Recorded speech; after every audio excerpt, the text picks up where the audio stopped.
Pemirsa Gatra TV, Anda kembali menyaksikan Gatra Insight masih bersama Pak Pungli selaku pemimpin redaksi dari Gatra Majalah. Tadi kita sudah menilai langkah-langkah Pak Jokowi yang ternyata dinilai lamban, lalu juga akan melakukan tes rapid test secara massal untuk ke depannya Pak Pungli. Nah, ada juga beberapa sektor yang terkena imbasnya.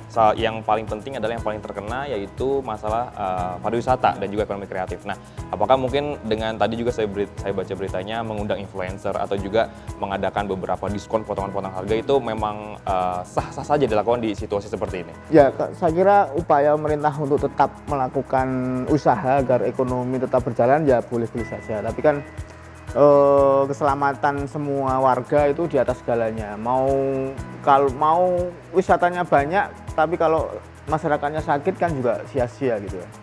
Saya kira juga misalnya upaya untuk menutup beberapa tempat, ini pemerintah daerah ya, menutup beberapa tempat wisata yang sudah yang dinilai banyak memberikan bisa berdampak pada penyebaran, itu sah-sah saja. Apalagi dan seharusnya ini terintegrasi. Makanya kita lihat sekarang kemarin DKI menutup beberapa wisatanya, sementara orang pada naik ke puncak gitu ya. Ya ini sama aja kan, kalau setiap tempat atau setiap pemerintah daerah tidak melakukan koordinasi secara baik, ini memperlihatkan bahwa kita ini juga ya melakukan usaha dengan sia-sia gitu. Ada yang buka, ada yang tutup, kemudian masyarakat yang nggak peduli atau yang memang nggak punya awareness soal keselamatan kesehatan ini, juga mereka juga akhirnya juga tidak peduli. Yang buka mana ya kita datengin gitu. Sementara ini bahaya, mengancam. Nah ini wisata seharusnya memang ditutup apapun ininya ya, alasannya mau oke lah, mungkin alasannya banyak kehidupan ekonomi yang tertunjang dari sektor ini oke. Tapi kalau misalnya ini diteruskan, misalnya kalau kemudian penyebaran terus terjadi, apa yang rugi siapa? Semua orang akan dirugikan. Saya kira menutup itu juga paling 2 minggu, 3 minggu gitu kan, atau sebulan. Tidak akan membuat orang atau pengusaha kecil UMKM tentu keuntungan akan berkurang, tapi mungkin negara bisa membantu dari sini. Mungkin kemarin juga Pak Presiden sudah memerintahkan untuk menghitung atau mungkin ada insentif kepada UMKM ini yang di wisata. Saya kira itu jalan keluar yang lebih logis daripada tetap membuka, tetap mencari influencer gitu ya, membayar influencer untuk agar orang datang ke sana. Karena siapa yang mau datang sih sekarang? Orang dari luar negeri juga sudah tidak berani untuk jalan-jalan gitu. Ya kalau sekarang ini semua orang tutup semua, ditutup orang keluar masuk ditutup semua, wisata ditutup semua dalam sebulan misalnya sampai aman gitu. Saya kira dampak kerusakan yang akan ini lebih minimal daripada kita membuka gitu. Kita pengen menyelamatkan satu hal tapi ternyata itu akan berdampak yang lebih gede gitu, berdampak lebih merusak, dari mending diselamatkan kalau gitu. Kalau kita kira seperti itu. Oke. Kembali kepada fasilitas kesehatan yang disediakan pemerintah di pandemi corona seperti ini kan banyak rumah sakit yang tadinya belum siap menjadi siap tiba-tiba gitu kan Pak. Nah kira-kira untuk kedepannya sendiri pemerintah bisa melakukan hal apa nih terkait rumah sakit yang kita ingin mengecek sendiri secara mandiri itu kan kadang ada harganya gitu kan. Nah itu kira-kira apa yang harus kita lakukan kalau misalnya kita ingin memeriksakan secara mandiri atau swab test itu?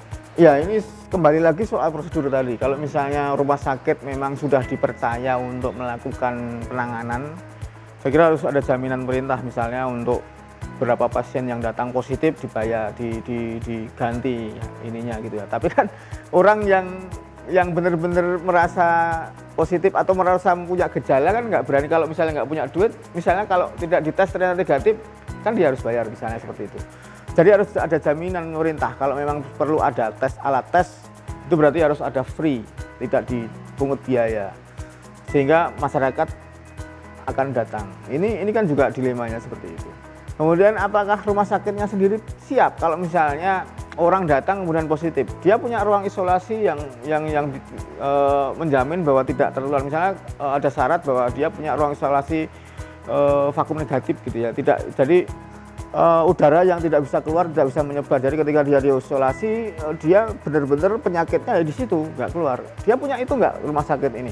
Ini jadi pertanyaan, atau mungkin ini jadi salah satu kendala kalau memang benar-benar nanti diterapkan seperti itu. Rumah sakitnya sendiri aja belum siap. Sementara tesnya minimal boleh diselenggarakan misalnya di rumah sakit itu. Tapi kalau rumah sakitnya belum siap, dari ruangannya, dari alat pelindungnya, apalagi sekarang kita lihat beberapa berita hanya petugas medisnya hanya pakai jas hujan gitu kan. Ini memprihatinkan. Jadi kita memang benar-benar dari satu tahap saja itu kita belum siap. Itu satu hal. Kemudian rumah sakitnya tadi juga belum tentu siap. Kemudian kalau misalnya dia kena atau mungkin dari rumah dia harus dirawat kemudian ke rumah sakit. Rumah sakit punya ambulan untuk menjemputnya, punya fasilitas agar tidak menyebar. Kalau kemudian prosedurnya kalau misalnya ada yang meninggal itu diapain?